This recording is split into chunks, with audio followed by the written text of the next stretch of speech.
Welcome to the Roundtable. This is season 3 of the Roundtable, and my goodness, you, my friends and family, and everybody out there in YouTube land, you are in for an incredible treat. We are bringing the popular, the acclaimed Twitch live stream over to YouTube land, and you, my friends, get to be really along with us on this journey. I am Gino, also known as the creative pastor for Lux Digital Church, and over there is our good friend Templar 10. Templar, introduce yourself and tell us why Canada is the most middling place on Earth.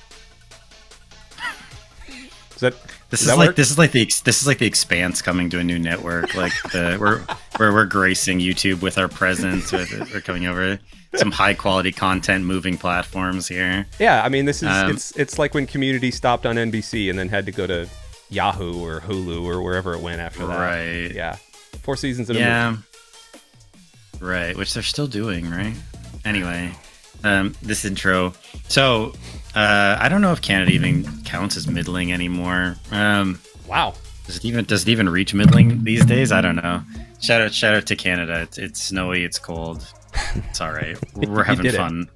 We're having a good time up here.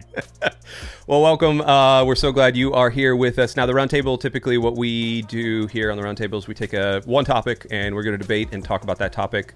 We're not going to spend a whole lot of time on it because we know over in YouTube land, Twitch, we like to talk a lot. We like to blather on a whole lot. But here on YouTube, man, we got things to do. We got places to be. You know, we got all of those things. And we actually, right now, just for a little behind the scenes, we're recording this live on Twitch, so don't tell anybody. So if something pops up on the screen like this one from our good friend Dr. Level Up, way to alienate all of the potential Christians from the great state of Canada, that's a quality comment. And so if I see a quality comment, I'm going to pull it up on the screen here. So congratulations, Dr. Level Up. You made it to episode 1, season 3 of the Roundtable. But today, we are actually going to be diving into something that both Templar and I have watched. I actually had to pull Templar into this show a little bit. A couple of weeks ago, I don't know if we were on a stream. What were we doing when we started talking about this show? And you're going to be able to see it from the title, Silo. It's this kind of hit show. We were doing a content planning meeting, and you... Is that what it was? Encouraged me to... I mean, we were just getting together and talking. I'm trying to make it sound like semi-professional, as the great professionals that we are, right? So... we were hanging out, chatting, and you recommended Silo to me. Yeah, there was nothing professional about it. It was just kind of like, yo, dude, you need to watch this show. And he went, what is that show and where is it? And so I told him. And he went and actually got a couple of months of Apple TV Plus to watch it. And I think he and his wife binged. Is that correct? Like, did you guys binge season 1 all the way through? Pretty well, yeah. I mean, we watched it. It wasn't like a one-day thing, but for us these days, watching a season of television... It's decently long because most of the episodes are like 45 minutes to some of them are a little over an hour in, I don't know, 4 days is quite a bit for us these days. So it's as close to binging as we do anymore in terms of TV. So Silo, like I said, is what we're going to be talking about. Now, we're going to kind of split this one up a little bit. Hey, Raiders, look at that on Twitch. See, this doesn't happen on YouTube, but we have Raiders over there. Kitdo, Doherty D&D, Doherty D&D. Thanks so much for the raid, guys. Welcome to the Roundtable. We're recording this live for YouTube, and we're recording this live. Thanks for being here. We appreciate y'all. Raid. Love that. So Silo Season 1. Templar, what have you gleaned? What can you tell me and the rest of the audience out there about Silo Season 1? Like, what's it all about? Sure. So, some of the things I might say about it are sort of assumption based rather than confirmed on the show.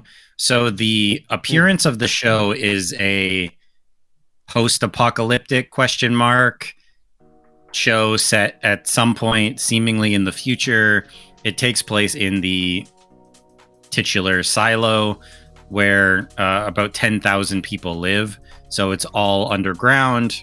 It's 144 levels. We get kind of very quickly set up life in the silo. We get the different sort of structures of the kind of caste structure of the silo, the top, the mids, the mechanical, like down deep people. So we get kind of class differences.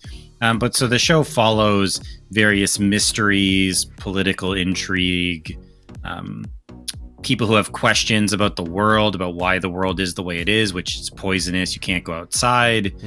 Why is it that way? How did it come to be that way? And the people within the silo don't know much about the world outside. Enough time has passed from whatever caused the situation outside that most of that information has been lost, at least to normal people. So it's a fairly mysterious show in terms of setup. Not a lot is explained in terms of why things are the way they are. You're really kind of just jumping in with these people as they're trying to investigate and deal with their current situation. Yeah, and on our Twitch chat, Xander asked, so it's kind of like the game or the movie Fallout, and Vindus actually says it almost sounds like Snowpiercer. I haven't seen Snowpiercer in a very long time, but I have played a lot of Fallout, and I have watched all of the Fallout. I will jump in here. It is like Fallout in...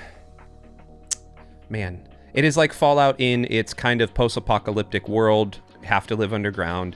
It is not like Fallout in that the humor, the tone, even the look, the technology of it, they have advanced. The tech is a little Fallout-y. Yeah, I feel like Fallout, man. Like I feel like they stopped at the 50s. Like everything has that 50s, late 40s, early 50s aesthetic. Much of the tech. Go ahead. Much of the tech in Silo is sort of retro-futuristic, though. Sure. And there's some reasons for that we're not going to talk about on this episode. We're going to talk about on a future episode when we break down season 2, where they actually, spoiler, where they actually kind of get into that. If you are a fan of Fallout, you might like Silo. So it's not a one-to-one. No, like it's not something where like if you like Silo or like Fallout, I would definitely recommend Silo to you. Right. I would recommend Silo to you because it's just a good show. Right. It's just a well-made, well-acted, well-produced show with a cool concept, in my opinion, and a well-executed concept. Right. Okay. And for me, like getting into, go ahead. No. I was going to say like. So you and your wife kind of binged this. Now I had watched it back when it came out, and then season 2 came out. So I rewatched season 1, and then jumped into season 2. So I'm like all the way through, and so I know like kind of all the twists and turns and all those things. But it's kind of cool being able to see. It's like I'm a dad, and when you give your kids like a video game, and you say, okay, and you've played this video game. Like when I introduced my kids to Super Mario World, like that's one of my favorite games of all time, and I watched them play Super Mario World, and the joy that was in their eyes. I don't necessarily know that I'm going to see joy in Templar's eyes, but like, talk to me about this show, man. Like, let's go for it. Like, what's the highs? What's the lows? Like, give me some of the plot points. Give me the things. Like, if we spoil it, let's go for it. We're in. Let's go. Okay, I'll try to keep the spoilers relatively light in case anyone does decide to check it out, because I would recommend it. Man, Annika, you are getting bloop blooped all over the place. By the way, if you're on YouTube and you see these comments coming up, this is called getting a bloop bloop, and Annika is just crushing the bloop bloop game tonight. She's just crushing it. Templar is Gino's kid now. Congrats, buddy. I'm old enough to be your dad.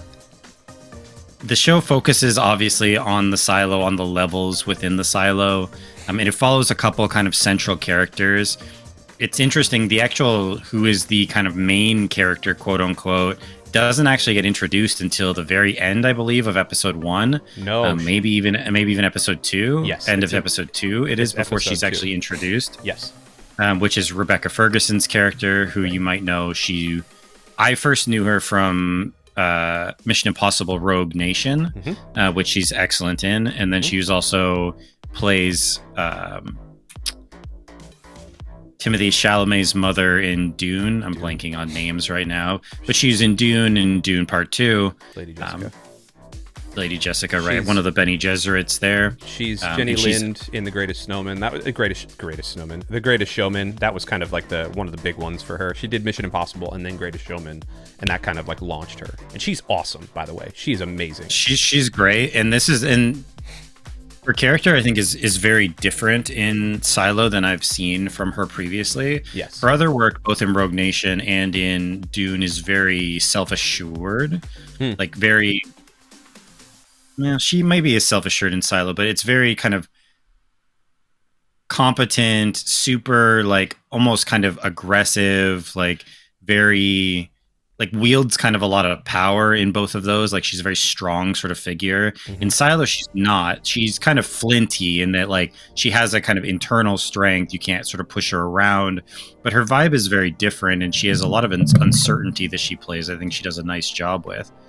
So the cast in general is quite good. That's a good one. There's, I'm blanking on his name. The guy from Shawshank Redemption plays one of. Yeah, Tim Robbins plays one of the main characters. He's excellent. And basically the structure of the society is such that you have the down deep, which is mechanical. So they're the ones who run the generator, who keep things going. Think of it as sort of the working class, right? The sort of blue collar. You have the mids, which literally is sort of middle class, right? Like fairly well off. Things are kind of nicer.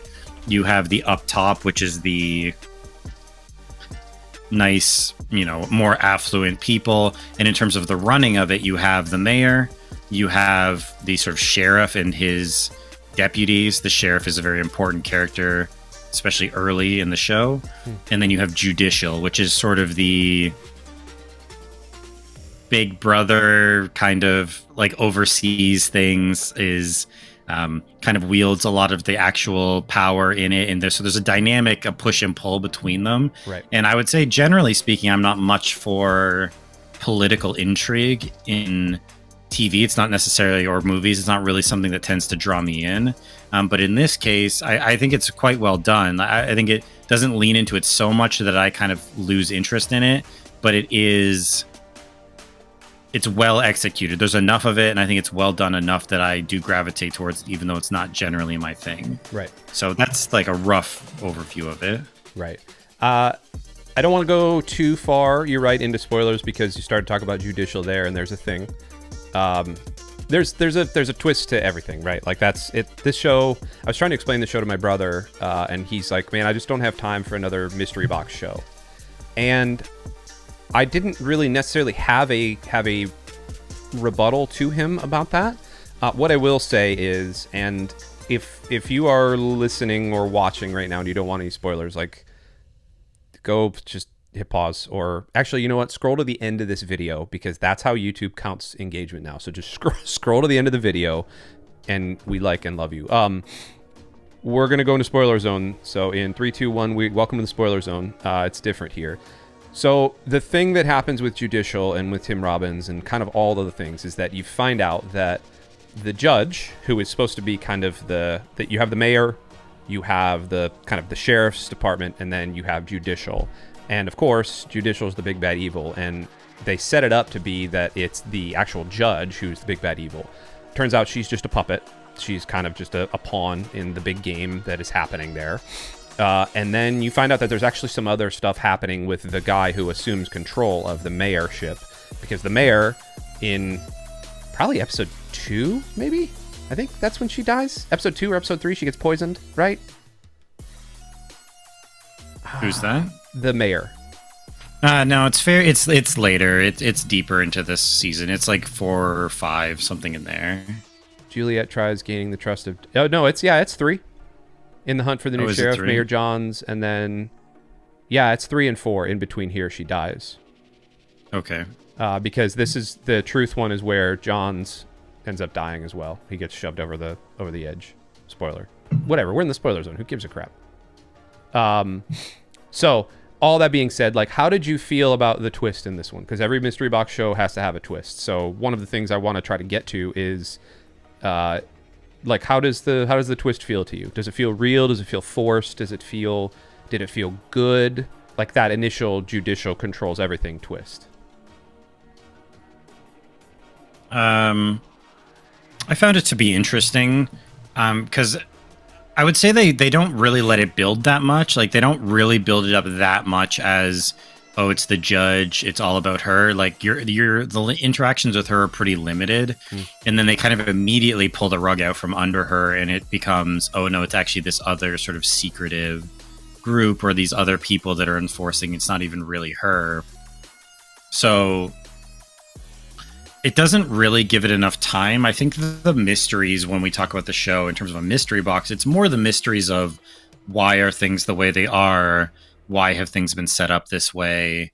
The questions about the universe, like why does these why does the silo exist? Who built them? What was the situation of them being built? Why do things almost seem to have been sort of engineered in the silo in terms of the way the society will function? Like, there's a lot of questions there that I think are kind of interesting, and that there hasn't been a lot of answers to even in the early part of season 2. We're on episode 4 right now. Oh, okay. And there's still not much. I won't get into season 2, but Yeah. It doesn't really get addressed in season 1 a lot. There's a little bit here and there. Things are kind of hinted at. It's mostly this reveal in the silo and then the conflict that comes out of that. So like that's what really drives season 1, right? Is once the kind of actual villain is revealed, the battle sort of between Juliet, who's our main character, who becomes the sheriff, and Tim Robbins' character, who is kind of revealed to be the big bad of the season. And we go back and forth there, kind of fighting for control in some ways, trying to survive, trying to ask questions, because like, 1984, or you're not supposed to ask questions, like thought crime, right? It doesn't quite go that far with it, but it's definitely that idea that if you ask too many questions, it's a problem. And the punishment in this world, if you ask too many questions, or if ultimately you get on the bad side of Judicial, the wrong people, is you get sent out to clean, which is basically you get sent outside where it's poisonous, and you have to the idea of cleaning is you clean off, there's a camera pointed outside that gets dirty so you can clean it off before you die, because you die in a couple minutes from the poison. Right. So,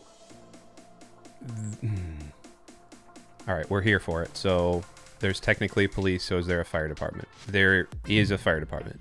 They don't ever show it. Not in. It's never referenced. Yeah, it's referenced, but there's never anything there.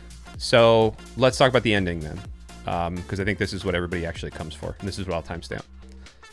The ending of season 1. And let me just give the brief synopsis. Juliet does a thing. She ends up going outside. She doesn't necessarily want to go outside, but going outside means you're getting spaced. If you watch that show, The 100, you get thrown out. You get sent out, and that's when you're supposed to clean, like Templar was saying. And so they give you this wool, and they give you a suit, and you go outside, and you're supposed to clean this thing. And what everybody ends up doing is they go out, and they see something, and then they go over to the camera and they clean it. Juliet, at the time, has had an illegal artifact in her hand. And it's a hard drive full of mysteries, which you kind of learn about later in season 2. And in this hard drive, she sees this video. And this video looks like this beautiful outside world. And she doesn't know what it is. So you gotta put yourself in this mindset. Like these people have never been outside. All they know is walking in a circle. There's a really poignant moment. I think somebody says, we've never walked 100 feet in a straight line or something like that. And it was like, dang. Mm-hmm. Think about that though. If all you've lived in is a 200 foot in diameter silo, you've never walked 100 feet in a straight line. Like, that is crazy. But they've lived in this silo their entire lives for generations. And so she sees this outside thing, and she sees these creatures, she calls them, which are birds in the sky, and she sees the sun in this blue sky, and she's like, this is idyllic, this is amazing, I want everybody to see this. And this is this video she watches on this hard drive. Well, a series of events happens, and she ends up having to get kicked out. And I don't want to break some of the subterfuge here, there's some tape and some stuff involved, but eventually she goes outside, and she sees this kind of gray, dead darkness.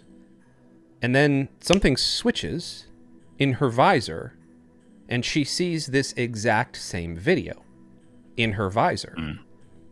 And she immediately recognizes it's the same video. And she goes, wait a minute, what's going on here? And everything goes from dark and gray to this, it fuzzes in and glitches in, and all of a sudden everything is bright and green and lush, and she sees rocks and trees and all this other stuff. And so she walks over to the camera, ostensibly to clean it, because she wants, everybody that goes over to this camera wants everybody to see what's going on here. Like, oh my gosh, if I clean this, maybe they'll be able to see it's beautiful out here, and they want to come out, and everything's safe. And then they end up dying because their suits aren't properly protected, and they die because the air is toxic, or so we are led to believe. But she realizes it's all an illusion. You could see her sticking her hand into a thing that's supposed to be a rock. It's really a dead body, and all sorts of things happen here, and it's fascinating the way it leaves it. But my question to you is, when you got to the end of season 1, what were your thoughts? Did you think that she was a liar? Did you think that that Judicial had drugged her? Like, what were your thoughts when you got done with that episode? It was an interesting reveal that it wasn't actually. It was confusing because they present this idea that it's like everyone's being lied to. They're saying it's poisonous outside, but maybe it actually isn't. Like maybe they're actually just telling you it's poisonous outside to try to keep you, right, to keep power, right. But it's actually really nice outside. Right. And season 2 does a lot more with that. So I wasn't sure what to make of it. So then she goes outside, she sees it. You see the video, which is exactly the same. And it's like, okay. And it's like, no, they're pretending that they're hiding that it's nice outside, but it's actually not nice. It actually is poisonous outside.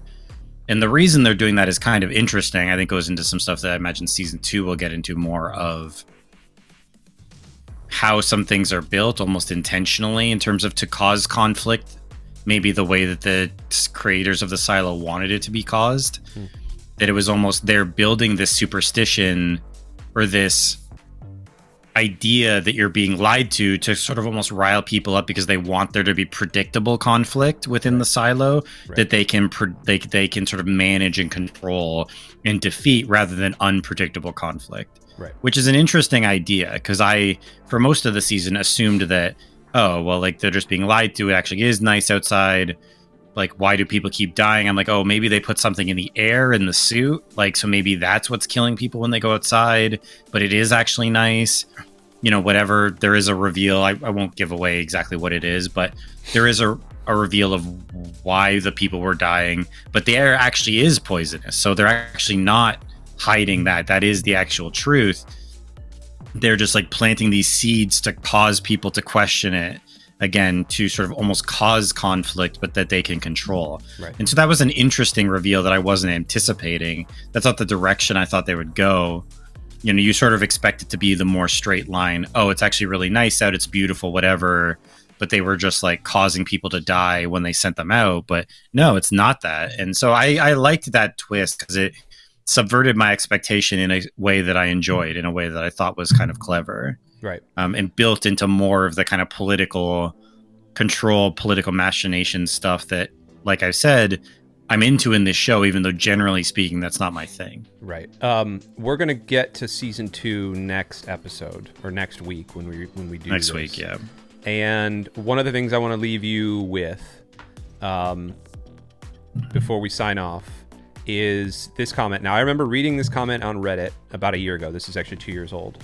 And I remember I'm that dude that like goes to Reddit and is like, hey, I'm a Reddit guy. I'm a Redditor. What do you want?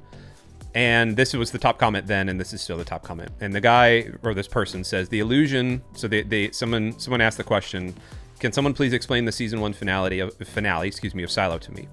This person says the illusion is to convince the cleaner to clean. The illusion being the thing that they see in their visor. It's to convince the cleaner to clean. It gives them hope that their loved ones will, quote, see the truth, that it's safe to go outside. The cleaner doesn't think they're about to die. They think the view inside the cafeteria is a lie. So Templar was just saying that. Now, this is the part that was fantastic to me. Judicial's motivation for this is difficult to explain without spoilers, but suffice it to say, Judicial wants to maintain the peace inside the silo, and cleanings make everyone behave a little bit better. Okay, so you go like, wait, what? Again, this is based off a couple of books by this guy, Hugh Howey, and they're fantastic books. Highly recommend them. They're quick reads. They're real good.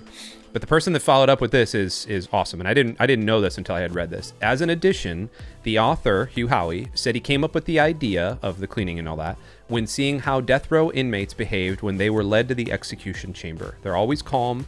They don't fight. They don't scream and struggle. He said that he'd expected the opposite and came up with the silo cleaning idea. That was like, huh. Because you look at the people that are portrayed when they're cleaning. So there's 3 people that get sent out to clean in the first episode. Sheriff Holston, well, his wife, Sheriff Holston, and then Juliet. And all 3 of them are calm.